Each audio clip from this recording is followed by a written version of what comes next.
Going on, everybody? This is Afro Think Tank. Today, I want to talk about how you say his name? Vivek Ramaswamy.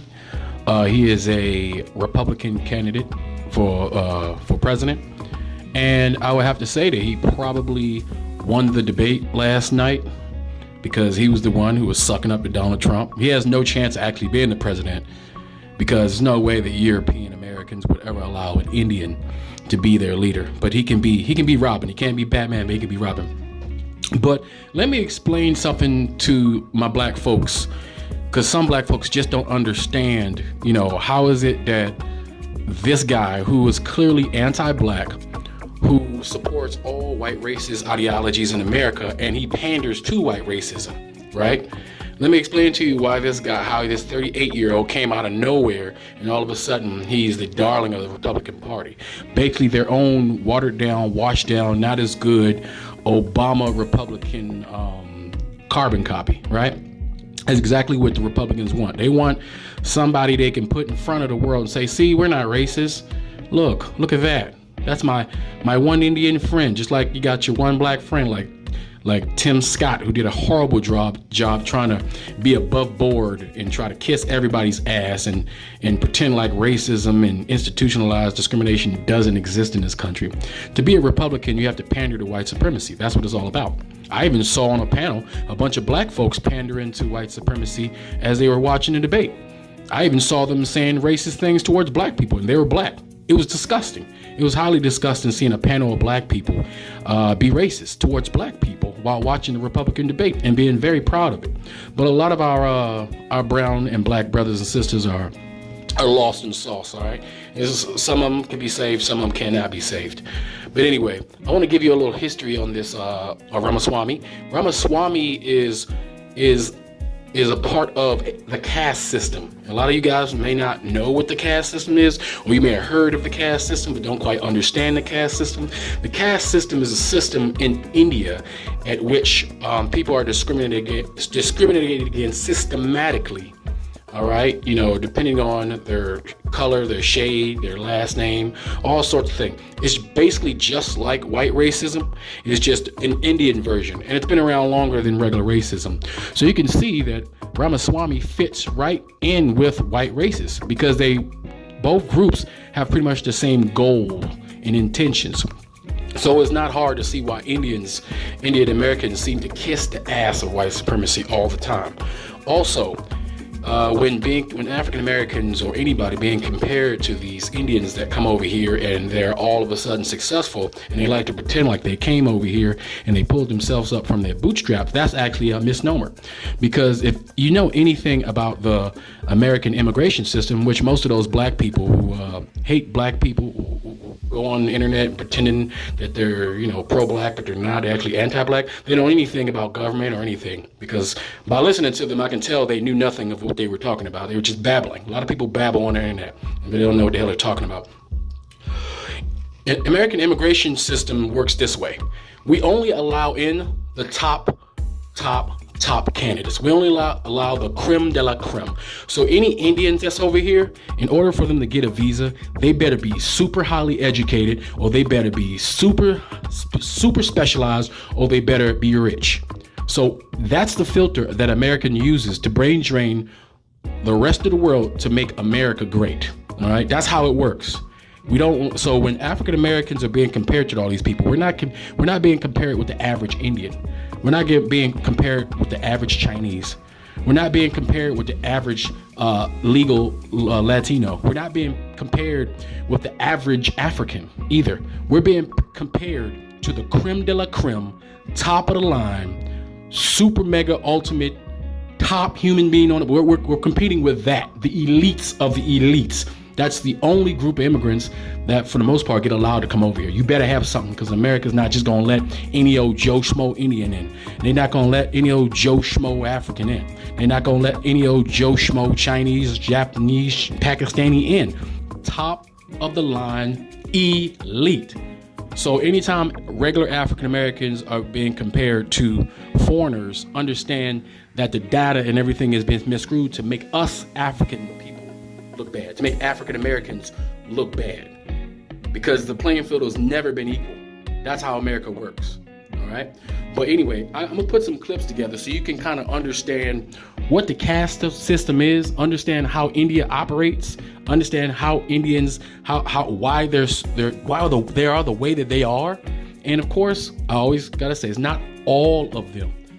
It's not all of them, but it's a majority of them. It's a large enough majority that they can be classified as a group of racist people, bigoted people, period. Just like the Chinese, just like Europeans, there's enough of them to where they as a group of people can be classified because they've displayed culturally that they're this way by default. Anyway, that's all I got to say for now, guys. It's Afro Think Tank. Learn something, teach something. I'm out. Enjoy the clip. The U.S. Constitution, it is the strongest guarantor of freedom in human history. That is what won us the American Revolution. This man really just said that the Constitution is what won us the American Revolutionary War. The American Revolutionary War ended in 1783. The Constitution that we live under today was written in 1787, and it went into effect in 1789. Okay? He's getting those facts wrong. He misunderstands American history.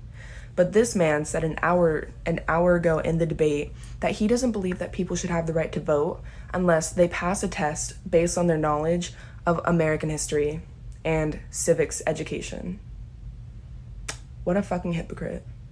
This guy tries to sound smarter than he is, but he's not very smart. He's just insane. A quarter of the Republicans in the debate are Indian? When did that happen? Indian Americans have historically voted Democrat, and that's because the party backed the Civil Rights Movement of 1965, which also repealed racist immigration laws that opened the doors for Indian immigration, including the parents of Vivek Ramaswamy and Nikki Haley. The US then instituted brain drain immigration policies, which meant that immigrants had to either be highly educated or highly skilled.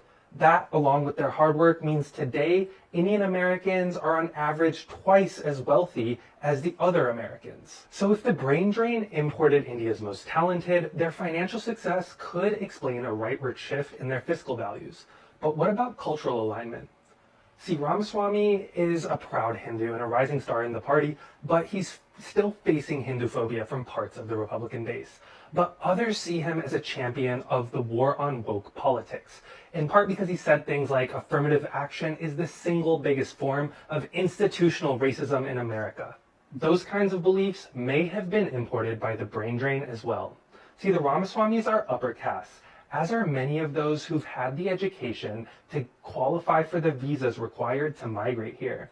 And many in those circles have long had grievances with India's affirmative action system, which is the world's oldest and largest, well before they were included by the American conservative movement. Can you imagine your future being decided right from the moment you're born? No, this isn't a sci-fi movie. We're talking about India's society. India's caste system is a social hierarchy that has been present in the country for centuries. The system is based on birth and is divided into four main categories: Brahmins, Kshatriyas, Vaishyas, and Shudras. The Brahmins, traditionally priests and scholars, are at the top of the caste system, while the Shudras, typically laborers, and servants are at the bottom. The caste system has been used to divide and control Indian society, and those born into a certain caste are often confined to certain occupations and limited opportunities. Despite the Indian Constitution officially abolishing the caste system in 1950, it remains a powerful and prevalent social force in India today and has been linked to discrimination and inequality.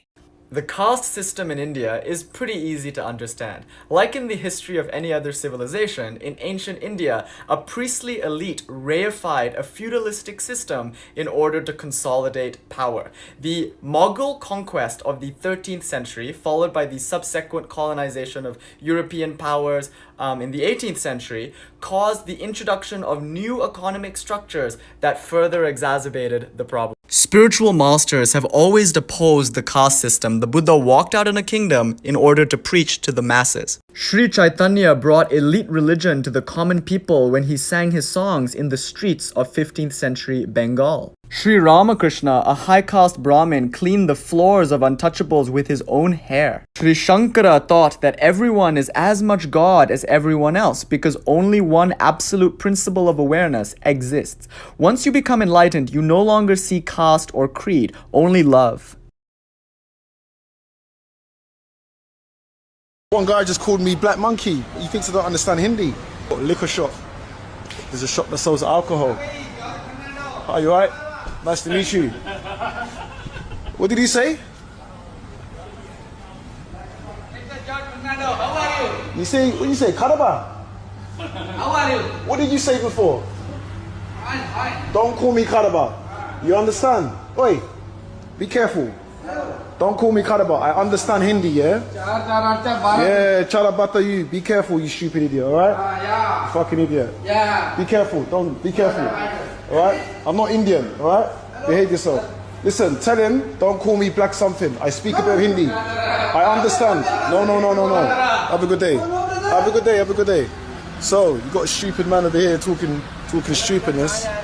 Oh, you alright? Nice to meet you. You wanna, huh? Okay, no problem. Sit down and talk about the amount of racism that most Indian people have towards black people. I wasn't going to stitch this video because I've made many videos talking about racism in our community. But I've seen a lot of stitches on this video and Indian people saying, well, it's not all Indian people. Yeah, we know that, black people know that, but it's a lot of us. So they are valid to say Indian people are racist. And can you honestly tell me, how would your family react if they know you're dating a black person? I also saw someone say, well, black people are racist to us too. Two wrongs don't make a right, but I'm also having a hard time believing that you know that many black people. And you're probably just making this assumption from like two black people that were nice to you. So like, well, they're racist to us too. We as Indian people need to acknowledge how we are wrong and apologize and change. We literally have come through apartheid together and somehow we're still divided. It doesn't make sense.